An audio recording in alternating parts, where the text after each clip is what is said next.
গানটা বিচারের বাণী নিভৃতে কাঁদে কাঁদে। গানটা একটু শুনুন, তারপরে আমি আমার ভিডিও শুরু করব।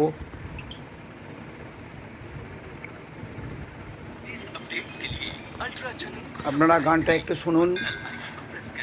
গানটা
এই অন্ধা কানুন, কানুন সত্যিই অন্ধা। কারণ কোঠের মধ্যে যে চোখ বাঁধা অবস্থায় যে এমব্লেমটা আমরা দেখি, এ দাঁড়িপাল্লা দুদিকেই সমান, সকলের জন্যে বিচার ব্যবস্থা সমান। কিন্তু কোথায় আমরা কি দেখতে পেলাম? আজ আমরা সুপ্রিম কোর্ট, সমস্ত ডাক্তারদের যে আশা ভরসা, বিচার পাবার জন্যে যে দীর্ঘ প্রতীক্ষা, দীর্ঘ আন্দোলন, আজ এক ঝটকায় সমস্ত কিছু শেষ করে দেয়া হলো। কিন্তু কেউ ভাবলো না একবারও যে তিলোত্তমা বিচার পেল কি না, তার তিলোত্তমার বাবা মায়ের কেউ কান্নাটা একটু মুছে দিতে পারলো কি না, তিলোত্তমার মায়ের আজকে কি অবস্থা সেটা কিন্তু কেউ ভাবলো না। আজ কানুন সত্যিই অন্ধা কানুন। এ কানুন শুধু সাধারণ মানুষদের পক্ষে লড়ে বিচার পাওয়া খুবই কঠিন। আমরা জানি 20শে আগস্ট যখন এই বিচার ব্যবস্থা চলছে, সেই সময় স্বতঃপ্রণোদিত হয়ে মাননীয় সুপ্রিম কোর্টের জাজ DY চন্দ্রচূড় নিজে কেসটাকে দেখার জন্যে দায়িত্ব কাঁধে তুলে নিলেন। সেই দিন কিন্তু সারা পশ্চিমবঙ্গে একটা আওয়াজ উঠেছিল, তিলোত্তমার বিচার, তিলোত্তমার বিচার। ধীরে ধীরে মনে হয় ক্রমার দিকেই চলে যাচ্ছে। তিলোত্তমার জন্যে জাস্টিস হয়তো আমরা লড়ব, কিন্তু পাবো কি না। সারা পশ্চিমবঙ্গে একটাই আওয়াজ উঠেছিল যে এটা কি হলো। আমার মনে হয় তিলোত্তমার মা হাজার হাজার লোকের সই করে নিয়ে গিয়ে সুপ্রিম কোর্টে জানাতে পারে, দাবি জানাতে পারে। দাবি জানাবার অধিকার সকলের আছে যে আমরা আমাদের বিচার ব্যবস্থার মধ্যে আমরা হাইকোর্টেই যা বিচার পাবো, ন্যায্য বিচার পাই আর অন্যায্য বিচার পাই, আমরা এই কেসটা হাইকোর্টেই লড়ব। আমরা সুপ্রিম কোর্টে যাব না। হাইকোর্টে যদি বিচার পাই পাবো, নাহলে না পাবো। কারণ তাদের মায়েরা তো একটা অধিকার আছে। তাদের মায়েরা তো বলেনি যে আপনি স্বতঃপ্রণোদিত হয়ে আমাদের হয়ে আপনি কেসটাকে সুপ্রিম কোর্টে নিয়ে যান। এ কী বিচার ব্যবস্থা! ভারতবর্ষের কি বিচার ব্যবস্থা! কল্পনা করা যায় না যে একটা জায়গায় বিচার চলছে, সেই বিচার ব্যবস্থা শেষ না হতে হতে আরেকজন সেই বিচার ব্যবস্থার মধ্যে ঢুকে যায়। এটা কি গণতান্ত্রিক দেশে এটা কি সম্ভব? তারা তিলোত্তমার মা বাবা তারা তো চায়নি যে আমাদের মামলাটা সুপ্রিম কোর্টে যাক। কিন্তু কী কারণের জন্যে তাদের বিচার ব্যবস্থাটাকে এইভাবে, এটাও শোনা যাচ্ছে, জানি না সত্য কিনা মিথ্যা, 2023 সাল থেকে যতগুলো মামলা সুপ্রিম কোর্টে মাননীয় চন্দ্রচূড় মহাশয় তিনি গ্রহণ করেছেন, কিন্তু একটা লোকও কিন্তু এখনও সুবিচার পায়নি। তাহলে বিচারের নামে তাদের তো বিচার পাইয়ে দেওয়ার জন্যই তো তিনি স্বতঃপ্রণোদিত হয়ে মামলাগুলো গ্রহণ করেছিলেন। তাহলে তারা বিচার পেল না কেন? আজ সমস্ত জুনিয়র ডাক্তাররা খাওয়া নেই, দাওয়া নেই, দিন নেই, রাত নেই, তারা তো নিজের জন্যে বিচার চায়নি, তারা চেয়েছিল তিলোত্তমার জন্যে বিচার আর সুস্থ হাসপাতালের পরিষেবা। আজ কিন্তু দেখা গেল সুপ্রিম কোর্টে রায়টাকে ঘুরিয়ে দেওয়ার জন্যে এই যে অন্ধা কানুনের যে গানটা আপনারা শুনলেন, এই অন্ধা কানুনের গানটা মধ্যে কি বলছে যে চোরো কা সাথী হ্যায়। এরা কিন্তু ভালোর জন্যে কেউ চায় না। আজকে এই সমস্ত উকিলগুলো আজকে তাদের যদি অর্থনৈতিক কাঠামো চেক করা যায়, দেখা যাবে তারা আজকে হাজার হাজার কোটি টাকার মালিক। যা একটা বড় বড় কোম্পানি খুলে যা পয়সা না ইনকাম করতে পারে, এই উকিলগুলো আজকে হাজার হাজার কোটি টাকার মালিক। কী কারণের জন্যে? এই যে সিস্টেম, আমার মনে এই সিস্টেম যেটা দীর্ঘদিন ধরে যে চলে আসছে, এই সিস্টেম চেঞ্জ করা উচিত। কারণ আমার মনে হয় এই ব্রিটিশদের বিচার ব্যবস্থা দীর্ঘদিন চলতে পারে না। আমরা স্বাধীন হয়েছি আজকে 75 বছরের উপরে হয়েছে, তাহলে আমরা কেন আমাদের নিজেদের মতো বিচার ব্যবস্থাকে গড়ে তুলতে পারবো না? আমরা দেখেছি যে যাদের অর্থনৈতিক সবল আছে তারাই কিন্তু সুপ্রিম কোর্টে গিয়ে জিতেছে, সে ন্যায় হোক আর অন্যায় হোক। গরিব মানুষ কিন্তু অতদূর পৌঁছতে পারে না।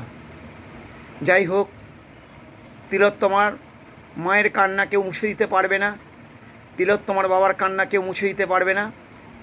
তিলোত্তমার বাবা আজও পর্যন্ত সকালবেলা উঠে তিনি ভাবেন যে আমার মেয়েটা কোথায় গেল, হারিয়ে গেল। যে মেয়েটা কদিন আগেও আমাকে সকালবেলা উঠে বাবা বাবা বলে ওষুধ খাওয়াতো, আমাকে চা করে দিত, আজ সেই তিলোত্তমা আজ আমাদের পাশে নেই। আমাদের স্বপ্নগুলো যে তিলে তিলে আমরা গড়ে তুলেছিলাম, সেই স্বপ্নগুলো একটা একটা করে চুরমার হয়ে গেল। তিলোত্তমা যে স্বপ্ন দেখেছিল, সেই স্বপ্নগুলো একটা একটা করে চুরমার হয়ে গেল। কোথায় যেন কোন আকাশে মিলিয়ে চলে গেল। আমরা ভাবতেও পারছি না যে আমাদের এইভাবে ফুলের মতো একটা মেয়েকে এইভাবে জীবন থেকে বিদায় নিতে হবে। সে বেঁচে থাকলে হাজার হাজার রুগীকে দেখতে পারত।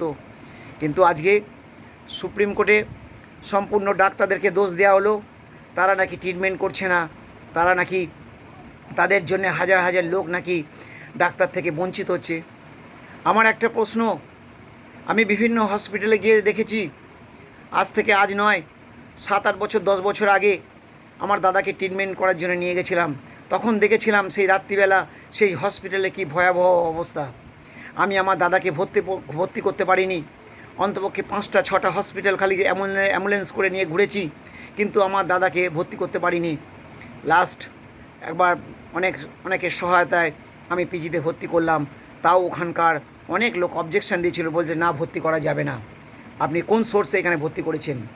একজন ডাক্তারের সাথে কথা বলছিলাম, ডাক্তার তিনি বলছে আরে মশাই, আমি তো এখানে চাকরি করি, আমি এই হসপিটালে আমার ছেলেকে আমার মাকে ভর্তি করতে পারিনি। তাহলে ভাবুন, আজকে হসপিটালগুলো ঘুরে দেখুন, তিলোত্তমা মরে গেছে, কিন্তু তিলোত্তমা মানুষকে জাগিয়ে দিয়ে গেছে। তিলোত্তমা দেখিয়ে দিয়ে গেছে হসপিটালগুলোর কী পরিকাঠামো। তিলোত্তমা দেখিয়ে দিয়ে গেছে যে এইখানে একটা সুস্থ ডাক্তার তৈরি হতে পারে না, এখানে একটা ক্রিমিনাল তৈরি হয়। অনেক সেই ভালো ভালো ছেলেরা যেখানে যায়, সেখানে গিয়ে ডাক্তার হতে যায়, মানুষকে বাঁচাবার প্রতিশ্রুতি গ্রহণ করতে যায়, কিন্তু সেখানে গিয়ে কী ব্যভিচার, কী অন্যায় ব্যবস্থা তার মধ্যে ভেতরের মধ্যে রয়েছে, সেই তিলোত্তমা মরে গিয়ে দেখিয়ে দিয়ে গেছে। আমি জানি না তিলোত্তমার মায়ের কান্না কোনো দিন কেউ মুছে দিতে পারবে কি না। আমি জানি না তিলোত্তমাদের দেখার কেউ আছে কি না, তবু আমি বলবো সমস্ত ডাক্তারদেরকে বলবো, আপনারা লড়ে যান। আপনারা কিন্তু থেমে থাকবেন না। আপনারা যতই বাধা আসুক, যতই হুমকি আসুক, যতই ভয় দেখাবার চেষ্টা করুক, সে জানে তার দেয়ালে আজকে পিঠ থেকে গেছে, সেই জন্যে আজ সে আপনাদেরকে ভয় দেখাবার চেষ্টা করছে, আপনাদেরকে বাধ্য করার চেষ্টা করছে যে আপনারা যত ডিউটিতে জয়েন করুন। জেনে রাখবেন, সারা পশ্চিমবঙ্গের মানুষ 12 থেকে 15, 15 থেকে 75, 75 থেকে 80 সমস্ত শ্রেণীর মানুষ, সমস্ত বয়সের মানুষ আজকে আপনাদের পাশে দাঁড়িয়ে আছে। আপনারা যখনই ডাকবেন হাজার হাজার মানুষ আপনাদের পাশে পৌঁছে যাবে। আমি সমস্ত মানুষকে বলবো, বিশেষ করে যারা সিনিয়র সিটিজেন আছেন, বাড়িতে বসে বসে সময় কাটাচ্ছেন, তারা অন্তপক্ষে তাদের পাশে গিয়ে দাঁড়ান। অন্তপক্ষে সারাদিন 2 ঘন্টা 3 ঘন্টা সময় তাদের পাশে গিয়ে দাঁড়ান। কি আছে, একটা মেয়েকে যদি আপনারা বিচার পাইয়ে দিতে পারেন, জেনে রাখবেন যে আপনার মেয়েটা, আপনার কন্যাটা, আপনার মাটা, আপনার ছেলের বউটা, তারা কিন্তু একদিন সুরক্ষিত থাকবে, তারাও কিন্তু একদিন শান্তিতে রাস্তায় চলাফেরা করতে পারবে। জেনে রাখবেন, তিলোত্তমাকে যদি আমরা বিচার পাই না দিতে পারি, আগামী দিন কিন্তু আমাদের সাথে আরও ভয়ঙ্কর ঘটনা অপেক্ষা করছে। আপনাদের জন্যে, আপনার কন্যাদের জন্যে, আপনার বউদের জন্যে কেউ কিন্তু পাশে দাঁড়াবে না। সেই জন্যে এইটা শুধু তিলোত্তমার লড়াই নয়, এটা সারা পশ্চিমবঙ্গের মানুষের লড়াই মনে করে সমস্ত মানুষকে ওদের পাশে দাঁড়াবার কথা আমি বলছি। কারোর যদি 1 ঘন্টা সময় নষ্ট হয়, কারোর যদি 1 দিনটা সময়টা নষ্ট হয়, সমস্ত বিশেষ করে যারা সিনিয়র সিটিজেন আছেন, যারা মায়েরা একটু সময় পাচ্ছেন, তাদের পাশে গিয়ে দাঁড়ান। আমিও যাচ্ছি তাদের পাশে গিয়ে দাঁড়াবো। যার যতটুকুনি ক্ষমতা আছে, যার যতটুকুনি সময় আছে, গিয়ে ওদের পাশে দাঁড়ান। আমাদেরকে পুজোর কথা বলা হচ্ছে, আনন্দের কথা বলা হচ্ছে, যেই সময়ের সমস্ত মানুষ, যে সময় সমস্ত মানুষ তিলোত্তমার বিচার পাইয়ে দেওয়ার জন্য রাস্তায় ঘোরাঘুরি করছে, উতলা হয়ে গেছে, তাদের কারোর খাওয়া নেই, কারোর ঘুম নেই, তারা অনেক কষ্ট করে রাস্তায় দাঁড়িয়ে আছে, তারা সমস্ত কষ্ট সহ্য করে তাদের তিলোত্তমার বিচার পাইয়ে দেওয়ার জন্য ডাক্তারের পাশে দাঁড়িয়ে আছে।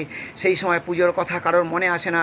চাই না আমাদের পুজো, 1 বছর যদি পুজো নাই হোক, 1 বছর যদি নতুন জামা কাপড় নাই বা পরি, তাতে কি আছে, কিন্তু এটা জেনে রাখবেন, এটা আমাদের বিবেকের লড়াই, এটা আমাদের বেঁচে থাকার লড়াই, এটা আমাদের ডাক্তারদের বেঁচে থাকার লড়াই, ডাক্তারদের পরিবেশের লড়াই এটা। সুতরাং এটা কোনোভাবেই কিন্তু ঢিলে দেওয়া যাবে না। আমি সমস্ত মানুষের কাছে বিনীত আবেদন করছি। আমি জানি না, আমি হয়তো কোনো বিখ্যাত লোক নই, আমি তবু একজন শিক্ষক হিসেবে সমস্ত মানুষের কাছে বিনীত আবেদন করছি, তারা যেন এই ডাক্তারদের পাশে গিয়ে দাঁড়ান। আমি জানি, কারণ এই সব নরপিশাচ, তারা যদি একবার এই দায় থেকে মুক্ত পেয়ে যায়, তারা কিন্তু খুব ভয়ঙ্কর পরিণতির দিকে এগোবে এবং তারা আর কাউকে মানবে না। তারা বুঝে গেছে যে একটা রাজনীতির রং গায়ে থাকলেই আমরা কিন্তু বেঁচে যাব। তারপরে তো আমাদের কোর্ট আছে, বড় বড় উকিল আছে, সরকার আমাদের পাশে আছে, পুলিশ আমাদের পাশে আছে। আমার কিন্তু একটা বক্তব্য হচ্ছে, যেহেতু তার প্রমাণ লোপাট করা হয়েছিল, বারবার কিন্তু কোর্ট কিন্তু মানুষকে বোকা বানিয়ে দিচ্ছে, বড় বড় রাজ্যকে ভর্ৎসনা করছে, পুলিশকে ভর্ৎসনা করছে, কিন্তু এতে লাভটা কী আছে? তারা তো কেউ বিচার পাচ্ছে না। আমার মতে বলে, যে সমস্ত পুলিশের সাথে ইনভলভ এবং এই পুলিশের ওপরওয়ালা যারা আছে এই ইনভলভ, যারা তার মাকে সুযোগ না দিয়ে, দেখতে না দিয়ে, সময় না দিয়ে, তার যে মেয়েটাকে যে দাহ করা হলো, কী কারণে এত তড়িঘড়ি দাহ করা হলো, কী কারণের জন্য সন্ধ্যের পরে তার পোস্টমর্টম করা হলো, এইসব জবাবগুলো, উত্তরগুলো কে দেবে? সুতরাং তারা কেন শাস্তি পাবে না? আজকে এই তিলোত্তমার শাস্তি পাওয়ার পথের বাধা হচ্ছে এই কারণগুলো। কী কারণের জন্য এই ঘটনাগুলো ঘটলো, কে করলো, কে আদেশ দিল, কে নির্দেশ দিল, কার এত বড় সাহস হলো যে একটা মেয়েকে নিয়মকে বহির্ভূতভাবে গিয়ে সেই সমস্ত কাজগুলো তার যে করা হলো? একটা লোককে মানুষকে সুযোগ দেওয়া হলো না, একটা মানুষকে সময় দেওয়া হলো না। তারা কেন দায় নেবে না? তারা কেন কঠিন শাস্তি ভোগ করবে না? এই একই কেস কিন্তু বারবার ঘটছে, বারবার আমাদের ধর্মের মানুষের সাথে ঘটছে, মেয়েদের সাথে ঘটছে। সুতরাং আমি সকলের কাছে আবেদন রাখছি, এটা কিন্তু থেমে থাকা যাবে না। এদের কিন্তু আমাদের তিলোত্তমার পাশে দাঁড়াতেই হবে। আমি জানি না ডাক্তাররা কী করবেন, তবুও আমি ডাক্তারদের কাছে আবেদন করব, সমস্ত সিনিয়র ডাক্তাররা, এখন আপনারা যে হুমকি দিচ্ছেন, সরকার যে হুমকি দিচ্ছে, সুপ্রিম কোর্ট যে হুমকি দিচ্ছে, এখন যদি সমস্ত সিনিয়র ডাক্তাররা যদি বলে আমরা 2 মাস ছুটি নেব, কী করবে? অ্যাসমা জারি করবে, নেশা জারি করবে, ইউপি আইন জারি করবে, করুক না। আমাদের সমস্ত পশ্চিমবঙ্গের মানুষ কিন্তু আমরা ডাক্তারদের সাথে পাশে আছি। আমরা সমস্ত সিনিয়র ডাক্তাররা যদি প্রতিজ্ঞা করে, তারা বলেছেন যে আমরা যদি দেখি তিলোত্তমা বিচার না পায়, তাহলে কিন্তু আমরা গণ ইস্তফা দেবো। সুতরাং ডাক্তারদের সাথে আমি সকল মানুষদের বলবো, সরকারকে বলবো, তারা কিন্তু ডাক্তারদের সাথে লড়তে যাবেন না। আমি জানি অনেক মানুষের হয়তো কষ্ট হচ্ছে, এর থেকে বেশি কষ্ট কিন্তু ডাক্তাররা ট্রিটমেন্ট দিলেও হয়েছে আগেতে। কী কারণের জন্য হয়েছে? সমস্ত হসপিটালগুলো যে ভয়াবহ অবস্থা, সেই একটা দেখা যাচ্ছে একটা রুগী 3-4টে হসপিটাল গিয়েও সেখানে ভর্তি হতে পারছে না। একটা হসপিটালের পরিকাঠামো নেই, ডাক্তার নেই, একটা ডাক্তারকে 36 ঘন্টা, একটা ডাক্তারকে 24 ঘন্টা ডিউটি করতে হবে। কী কারণে যে ডাক্তার করতে হবে? আমরা জানি